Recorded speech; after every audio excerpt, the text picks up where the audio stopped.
Hi. What's up, teacups? What is up, teacups? Okay, so I'm going to be doing something new with you guys today. I have two new decks. I'm always expanding my tarot collection, and I wanted to share with you guys how I connect with, with my cards, okay? So, on first purchase, of course, I like to either know what I'm shopping for or let whatever tarot collection I'm looking at pull to me. This particular time, I already knew that I wanted to get erotic and sexual tarot decks. I already knew the two decks that I wanted to purchase, and why I wanted to purchase them, their uses, etc., etc. So I knew that I would buy the Tarot Sexual Magic or Sexual Magic Tarot. This is the mini version, I think. I haven't ever purchased the Tarot of Sexual Magic, the larger version. I believe these are all the same cards and artists, but this one is by Laura Twan and the artwork is by Moro De Luca. So I'm not sure. Let me know in the comments if it's the same tarot card producer and illustrator. So yeah, so I already knew that I would get this tarot deck, but I just ended up getting it in a mini version and the Manara in the full version.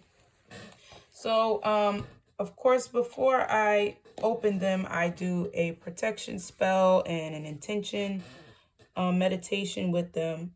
And I just wanted to show you guys how I connect with them. First, I like to get into the artist's brain or their psyche just by laying out the majors and the tarot card by suit. And then looking at all of the artwork, trying to figure out the characters, because the majors play a big part in the minor arcanas and in the suit families and things like that. So I thought it'd be cool to record a video on that process. So once I analyze the artist, like what the artist is trying to say through this tarot deck, through this fool's journey, I will go through the booklet that it comes with, if any, and then I will try to come up with my own meanings, my own sayings, or just things that my intuition are pulling towards when I'm laying out the cards. So these are all the major arcanas of the Sexual Magic Tarot deck, the mini version. I will say that the major arcanas reflect the minors well. So far from what I'm seeing, the storyline really is concise here.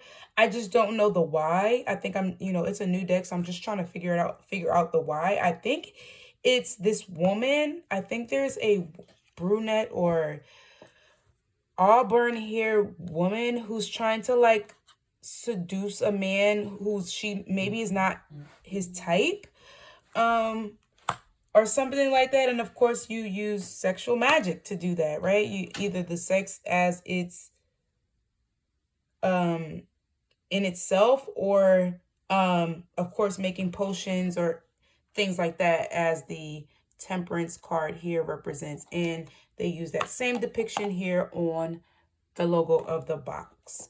So yeah, that is my initial reaction and the initial gist that I get from the Sexual Magic Major Arcana deck.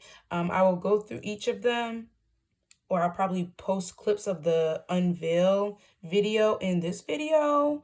I don't know, but I will go through a couple of these that are my favorites and just tell you guys what I see.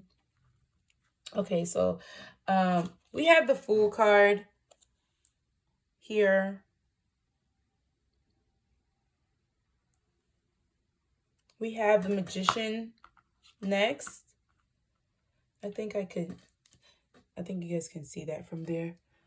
We have the Magician next. There's a theme of red here inside of the sexual magic major arcanas. The world, they're in a bath of, I don't know if this is wine or red as in the red apple. There is an apple there. It could be blood.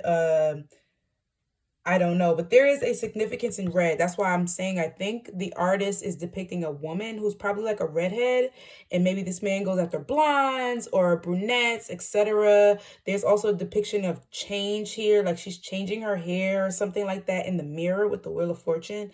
But the magician is saying to me like, I'm hot, I'm fired up, I'm ready. Like, so I think this is a lusty, of course it's a sexual magic tarot deck, but I do believe this is a lusty journey. Like this, someone is hot for someone and they're ready to do anything, like they're dressed in red or something like that. Like, and there's also red in the Emperor card, there's also red in the Empress card, there's also red in the Hierophant, and these are arcanas of power. Okay, the Hierophant literally in this deck means having a magnetic pull or magnetic power, and as you can see, he has these women falling at his feet. And even this card gave me another depiction of favoritism. The Hierophant has its hands on the blonde's head and not the brunette. It looks like the brunette has already given him satisfaction, if you know what I mean. So I feel like this passion is towards a blonde or brunette. The Empress is also looks like a redhead. It looks orange to me, but I think the artist is trying to depict blonde. But it looks more brunette. So I'm feeling like I said, there's a brunette female, somebody like a redhead, and she's trying to like seduce this man, but whatever. There's also this color of almost silver in these cards. So it's one thing I don't like about this deck is that the Tower card, it looks like a depicted black man, and looks like this person who also looks like the Wandsman. You know, he's also in the Hangman, also in the Moon. Okay, all of these good cards look like he's coming to either save him, right? He has a heart on his chest, right? Looks like he's coming in as Superman. I don't like that. It looks very racist. But there is a theme of red here, being like having red eyes or lusty eyes or something like that. It's also in the Chariot. Of course, we know Chariot is after marriage, right? After, you make the union official, you get in your, you get into the car and sail up into the sunset. It should be, right? So there is a stream of red curtain around them inside of this chariot, and it looks like he's like telling her what to do, like bend over, slapping her on the ass, that kind of thing. Whatever, let's try to keep this as PG as possible. Okay, there's also a reference to red here in the Death card. This is like abandoning something is the description, and also it says sublimation of the instinct. I have to look that word up, but I just started recording because I just had the outburst in the time to record this. There's also of course, the red roses are there. They also have red candle references. Okay, of course, love, right? And then there's also this judgment reference, of course, to soul ties and blood unions and etc. Things like that. But I think this person is a redhead, right? And what makes me think that is like confirms to me and my intuition that it is. I would love to hear from the illustrator and the author of these tarot cards to know if I'm correct. But the World card is about endings, right? It's about cycles. It's about things coming into completion, right? And she's in a pool of red, right? She's with that red apple, and it looks like she also has red hair to me again, right? So if it's like how you end is how you start, how you start is how you end. So I think she gets the man anyway with her red hair. I think she does go through changes of like dyeing her hair, trying to be blonde, trying to be what a person wants them to be or whatever. I don't know. But I feel like this person gets what she wants anyway, kind of probably without the magic or with the magic, whatever. We'll see. I think that will do it for the first part for the major arcanas. I'll probably try to make this more educational and add actual tarot facts and everything into it, but I think this is more creative and intuitive because this is how I personally connect with my decks. Other oracles I do differently, but it's the same format. It's like literally try to figure out the psyche of the artist and then try to figure out how that works with each suit, right? The difference between major and minor arcanas, and how would that look in a storyline. Okay, so that will do it. I will see you guys. Subscribe, like, share, join the teacup. If you're already a teacup, buy teacups.